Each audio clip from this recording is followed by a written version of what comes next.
दिनै 14 सेप्टेम्बर बे सानाव एनडिबिनि मुंख्लं सान हिसाबै फालिबोबाय थानाय जादों आरो देग्लाय 35थि जि मुंख्लं सान बेखौ साम' हाथायाव मिरुयैनो फालिनाय जादों गाजा गोमजायै।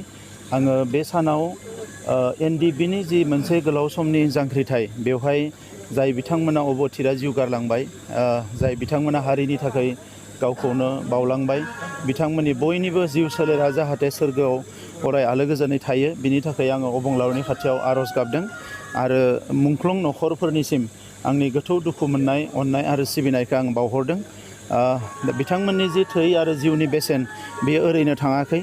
दिनै बिथांमोननि सेक्रिफाइस, बिथांमोननि थै होनाय आरो जिउ बावनायनि थाखायनो दिनै बर' फिसाफ्रा माखासे राजखान्थियारि मोनथायखौ मोननो हादों आरो बेखौनो लानानै बिथांमोननि जि सिमांमोन बर'खौ बुहुमाव मोनसे जौगासार हारि महरै गायसननांगो, रैखाथि गोनां हारि महरै गायसननांगो, जोंनि थाखाय मोनसे ओनसोलखौ जोंनि हारिनि थाखाय फैबाय थानाय जोलैनि थाखाय जोङो जोंनि थाखाय मोनफुंनांगो। बे गासैबो हाबाफारिफ्रा मोनफानि उनाव मोनफा जालांगासिनो दङ। दा बेनिखायनो आङो बिथांमोननो रोजा रोजा साबायखर बावो जे बिथांमोना बर' हारियाव उजिनानै बर' हारिनि थाखाय बिथांमोना जे बेसेबा गिदिर बिहोमा होलांबाय, बेयो अराय सम बर'नि जारिमिनाव सनानि हांखोजों लिरनाय थागोन। दा बेजों लोगोसे जोंनि जि बिबान 2020आव एकर्ड जानायनि उनाव जिखिनि एकर्ड इमप्लिमेन्टेसन बिनि थाखाय जोङो जयै खामानि मावगासिनो दङ। दा माखासे केसफोरा बोखारजाबाय आरो माखासे केस बोखारजानांगौ दङ। बे गुबुन गुबुन जायगायाव स्केटार्ड जाना थानायलाय बेवहाय एसे सम लादों, नाथाय आङो फोथायो बे गासैबो केसा बोखारजाजोबगोन। बेजों लोगोसे जिखिनि जोंहा मुंख्लंफोरनो अनसुंथाइ होनाय दासिम 240 होनाय जाबाय, 360 आरो रेडि जानानै दङ। बिनिफ्राय आरोबाव 40सोनिख्रुइ बांसिन स्क्रुटिनि जाबावबाय। दा बेखौ जोङो गासैखौबो होलांबाय थागोन। बोसोरसे बोसोरनैनि गेजेराव मेक्सिमाम मुंख्लं नखरा एक्स ग्रेसियाखौ मोनगोन होननानै आं मिजिं थिदों।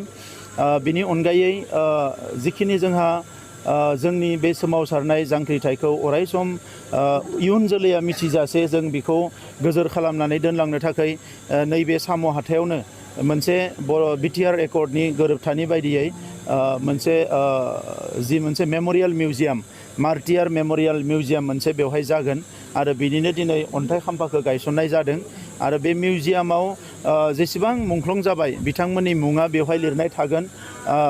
जोंनि गिबि मुंख्लं बि बांबुरगोरा बिथांनि गिदिर मुसुखा थागोन आरो बेजों लोगोसे बेवहाय मोनसे लाइब्रेरि जागोन, डिजिटेल लाइब्रेरि जागोन आरो गुबुन गुबुन समाव बोरैहाय सोमावसारबोदोंमोन बिनि माखासे स्ट'रिजफोरा बेवहाय लिरथुमनाय जागोन एबा बेवहाय दोनथुमनाय जागोन, जाहाथे इयुन जोलैफ्रा फैनानै बर' हारिनि थांखांनाय समनि जि जारिमिन, जि सेक्रिफाइस बेखौ जाहाथे बयबो बुजिनो हायो। बिनि थाखायनो बे मिउजियामखौ बेवहाय लानाय जादों। जिखिनि जोंहा गुबुन गुबुन बिथिङाव जौगानांगौ दङ बेखौ जोङो लासै लासै मावलांबाय थागोन आरो दायो एनडिबिनि बारग' दैदेनगिरि बिथांमोना जयै थालांनाय जि एजेन्डा बेखौ मावनो थाखाय खामानि मावगासिनो दङ। आं बिथांमोनखौ साबायखर होयो आरो इयुनाव जाहाथे जोंनि जि थांखिमोन सोमावसारनायनि जांख्रिथायनि, बेजों लोब्बा लानानै हारि दानायनि फारसे, हारि खौसेथिनि फारसे, हारियाव गोजोन थासारिखौ लाबोनायनि फारसे अराय सम खामानि मावलांबाय थागोन आं बेखौ मिजिं थिदों। मानोना 2020नि जि एकर्ड बेखौ लानानै सारा भारतआवनो दिनै भारत हादोरनि दैदेनगिरिफ्रानो बाख्नायो आरो सा सानजा भारतआव दासिमबो जायफोर सिलाय लानानै सोमावसारग्रा ग्रुप दङ बिथांमोनखौ जोंनि एनडिबि एबा बर' रिभलिउसनारिफोरनि एग्जाम्पोलखौनो होनानै, बिदिन्थिखौनो होनानै बेवहाय बिथांमोना पिस प्रसेसखौ आवगायगासिनो दङ। दा बेनिखायनो जोंनि पिस प्रसेसा साक्सेस जानांगौ। स्टेबिलिटि फैनाय लोगो लोगोनो दायो जोङो जोंनि लाइमोनफोरखौ IAS अफिसार बानायनो, IPS बानायनो थाखाय, जोङो डक्टर इन्जिनियार बानायनो थाखाय खामानि मावनो हादों आरो गोबां जोंनि लाइमोनफोरखौ साख्रि बाख्रि होनाय बायदिसिना बेखौबो जों खालामनो हादों। बावैसो आसाम गभर्नमेन्टजों जोंहा जि सावरायनाय जालांबाय बेवहाय आसाम पुलिसाव जायफोर साख्रि ओंखारबावगोन बेवहाय 2% एनडिबिनि एक्स केडारफोरनि नामाव एबा एक्स वार्कारफोरनि नामाव रिजार्भ खालामनानै रिक्रुटमेन्ट खालामनायनि बाथ्राखौ आसामनि चिफ मिनिस्टार बिथाङा बुंदों। दा बेबायदि माखासे खामानिखौ जोङो मावलांबाय थागोन। आं मिजिं थिदों जे दिनैनि हाबाफारिया जोबोद साक्सेस जागोन।